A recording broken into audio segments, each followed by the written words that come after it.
నెల్లూరు జిల్లా సర్వేపల్లి నియోజకవర్గంలోని నరుకూరు గ్రామంలో ఉన్న రిషి గ్రాండ్ కళ్యాణ మండపంలో సోమవారం మాజీ AP dairy chairman Chillakuru Sudheer Reddy ఆధ్వర్యంలో వైఎస్సార్ కాంగ్రెస్ పార్టీ మండల విస్తృత స్థాయి సమావేశం ఘనంగా నిర్వహించారు. ప్రభుత్వ వైఫల్యాలు, మోసాలపై ముఖాముఖి, చంద్రబాబు వెన్నుపోటు రెండేళ్లు కార్యక్రమాల సందర్భంగా పార్టీ శ్రేణులు ప్రభుత్వానికి వ్యతిరేకంగా నిరసన వ్యక్తం చేశాయి. ఈ సమావేశానికి ముఖ్య అతిథిగా హాజరైన మాజీ మంత్రి, ఉమ్మడి నెల్లూరు జిల్లా వైఎస్సార్సీపీ అధ్యక్షులు కాకాని గోవర్ధన్ రెడ్డి మాట్లాడుతూ రాష్ట్రంలో ప్రజా సమస్యలపై వైఎస్సార్ కాంగ్రెస్ పార్టీ నిరంతరం పోరాటం చేస్తోందన్నారు. ఎన్నికల సమయంలో ఇచ్చిన హామీల అమలులో ప్రభుత్వం విఫలమైందని ఆరోపిస్తూ మహిళా సంక్షేమ పథకాలు, మెగా డిఎస్సీ, తల్లికి వందనం వంటి అంశాల్లో హామీలు నెరవేర్చలేదని విమర్శించారు. అనంతరం రాష్ట్ర మహిళా విభాగ వర్కింగ్ ప్రెసిడెంట్ కాకాని పూజితమ్మ మాట్లాడుతూ రానున్న స్థానిక సంస్థల ఎన్నికలను దృష్టిలో ఉంచుకుని పార్టీ నాయకులు, కార్యకర్తలు సమన్వయంతో పనిచేయాలని సూచించారు. ఈ కార్యక్రమంలో మండల అధ్యక్షులు ఉప్పల శంకరయ్య గౌడ్, మాజీ సర్పంచ్ తలమంచి సురేంద్రబాబు, విష్ణుమోహన్ రెడ్డి తదితర నాయకులు పాల్గొనగా పార్టీ శ్రేణులు, ప్రజాప్రతినిధులు, కార్యకర్తలు పెద్ద సంఖ్యలో హాజరై సమావేశాన్ని విజయవంతం చేశారు. పోటుకు రెండేళ్లు కార్యక్రమాన్ని రాష్ట్ర వ్యాప్తంగా జరుపుకుంటున్నాం. అందులో భాగంగా నెల్లూరు జిల్లాలో కూడా ఈ కార్యక్రమాన్ని అన్ని నియోజకవర్గాల్లో నిర్వహిస్తున్నాం.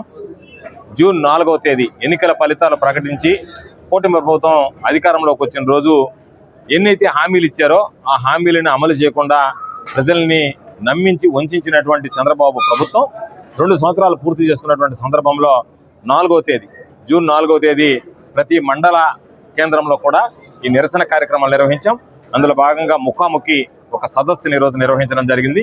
చాలా మంది వాళ్ళకు ఉన్నటువంటి బాధలు, ఈ ప్రభుత్వ హయాంలో జరుగుతున్నటువంటి అవినీతి, అరాచకాలు, లేనటువంటి అభివృద్ధి అన్నింటిని గురించి కూడా ఈరోజు ప్రజలు చెప్పడం జరిగింది. వైఎస్ఆర్ కాంగ్రెస్ పార్టీ నాయకులు, కార్యకర్తలు కూడా ఈ ముఖాముఖి కార్యక్రమంలో పాల్గొన్నారు. సూపర్ 6కు సంబంధించి ఆడబిడ్డ నిధి విషయంలో చంద్రబాబు నాయుడు 1500 ఇస్తాననే విధంగా మోసం చేశాడు. నిరుద్యోగులకు సంబంధించి నిరుద్యోగ భృతి ఇస్తానని చెప్పి ఏ విధంగా మోసం చేశాడు. మెగా డిఎస్సీ పేరుతో దగా డిఎస్సీ చేసి స్పోర్ట్స్ కోటాలో జీవోలను మార్చి నిరుద్యోగుల జీవితాలతో ఏ విధంగా చెలగాటమాడాడు అనేటువంటి విధానాన్ని గురించి ఈరోజు ప్రజలు ప్రశ్నిస్తున్నారు.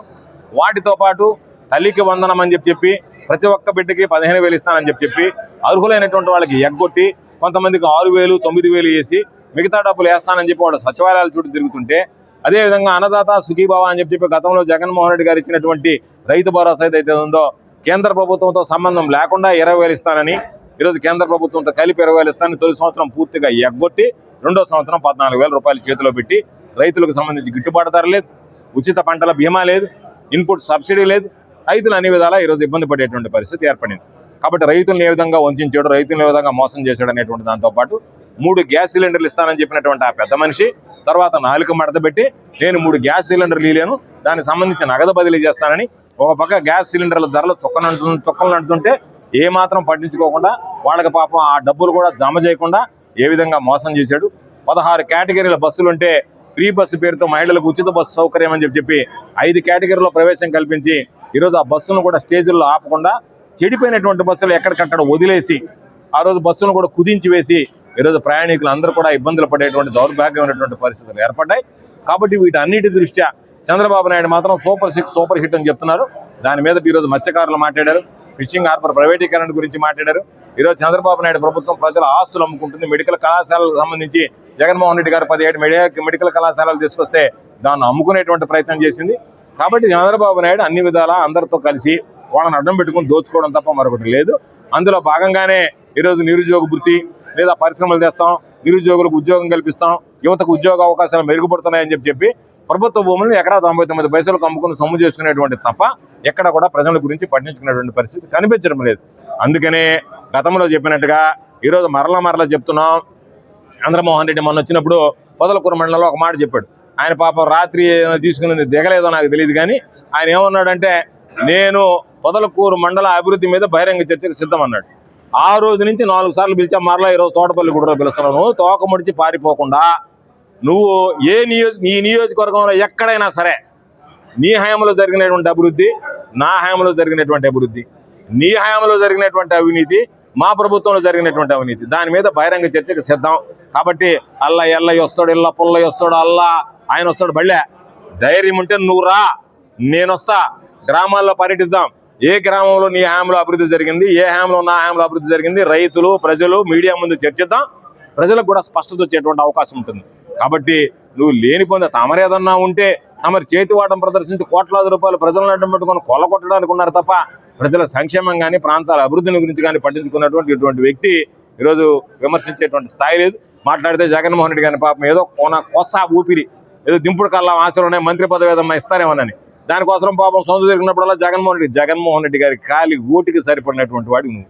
జగన్మోహన్ రెడ్డి గారు నాకు 2 సార్లు బీ ఫార్మ్ ఇస్తే ఆయన ప్రతినిధిగా నా చేతిలో 2 సార్లు ఓడిపోయినటువంటి వాడు. గాలిలో గెలిస్తే గెలిచి ఉండొచ్చు కానీ ఇది గాలికి వచ్చినటువంటి పార్టీ కూటమి పార్టీ అని ప్రజలందరూ మాట్లాడుకునేటువంటి పరిస్థితుల్లో వాటిని ఏది లెక్క చేసేది ఉండదు. నేను మరలా చెప్తున్నా, చంద్రబాబు నాయుడు అన్ని విధాల వైఫల్యం చెందాడు. ప్రభుత్వంలో ఘోరమైనటువంటి అరాచకం అవినీతి తాండవం ఆడుతోంది. దానివల్ల ప్రజల్లో కూడా విసుగు వేసారిస్తుంది. కాబట్టి ఈరోజు ఏ కార్యక్రమం పెట్టినా వైఎస్ఆర్ కాంగ్రెస్ పార్టీ దిగ్విజయంగా సాగుతుందంటే దాని అర్థం ప్రజల్లో ఈ ప్రభుత్వం పట్ల వ్యతిరేకత ఉంది, చంద్రబాబు నాయుడు పట్ల వ్యతిరేకత ఉంది, జగన్మోహన్ రెడ్డి గారి పట్ల సానుకూలత ఉంది.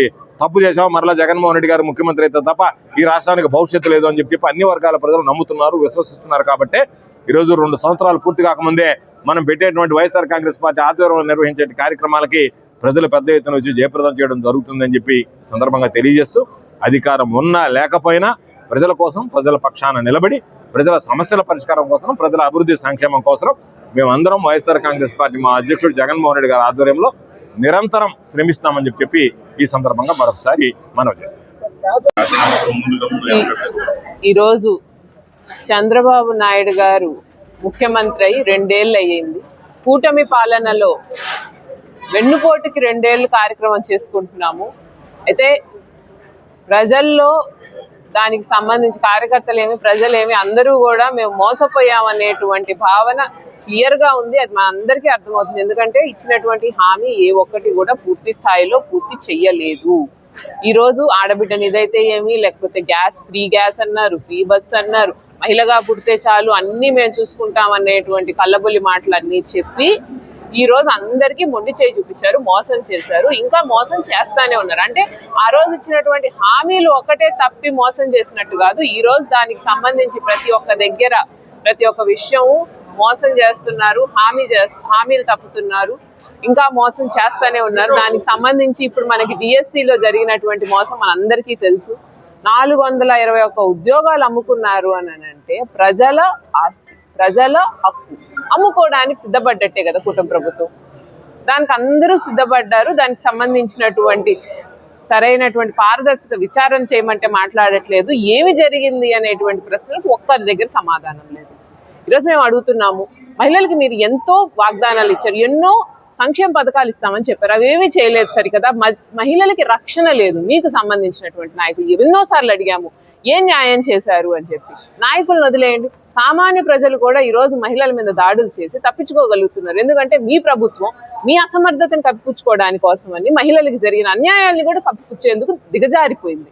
అంటే ఈ రోజు ఇక్కడ ఒక మహిళకు అన్యాయం జరిగింది, లేకపోతే అఘాయిత్యం జరిగింది అని అంటే మీరు తప్పు చేసినట్టు అవుతుంది. కాబట్టి అది జరగకూడదు అనేటువంటి ఆలోచన చేసి అసలు ఆ మహిళకు అన్యాయమే జరగలేదు అనేటువంటి ధోరణి తీసుకురావడానికి మీరు ట్రై చేస్తున్నారు. మాకు తెలిసి సర్వేపల్లిలోనే జరిగింది. ఒక మైనర్ బాలిక మీద ఈ అఘాయిత్యం జరిగితే దానికి సంబంధించి మీరు ఏం చేశారు?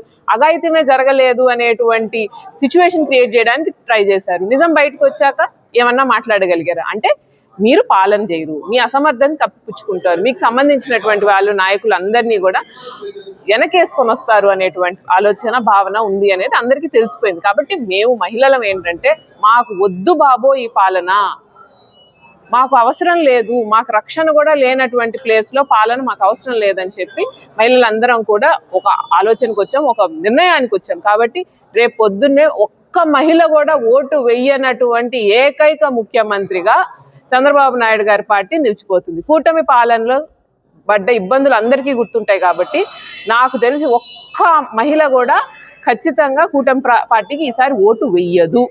కాబట్టి మహిళల ఓట్లు మీరు సంపూర్ణంగా కోల్పోయారండి. ఇప్పటికైనా కళ్ళు తెరిస్తే కనీసం వాళ్ళ సానుభూతి అయినా ఉంటుందేమో రేపు మీ పట్ల, పోనీలే పాపం అనుకునేటువంటి పరిస్థితి అయినా ఉంటుంది. లేకపోతే ఈరోజు మహిళలందరూ ఎట్లున్నారని అంటే వీళ్ళకి తగిన శాస్తి చేయాలి అని చెప్పి నడుం కట్టుకొని ప్రతి ఒక్కళ్ళు రెడీగా ఉన్నారు. ఆ పరిస్థితి మీరు తెచ్చుకోకపోతే బాగుండు. మహిళల్ని మీరు ఆపలేరు, మహిళల్ని మీరు తట్టుకోలేరు కూడా.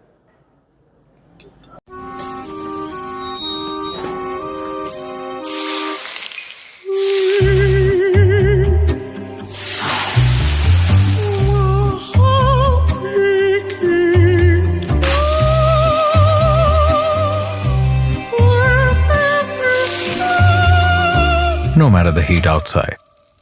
Stay cool inside with energy-efficient windows from Asahi System Windows. Please subscribe SS News AP.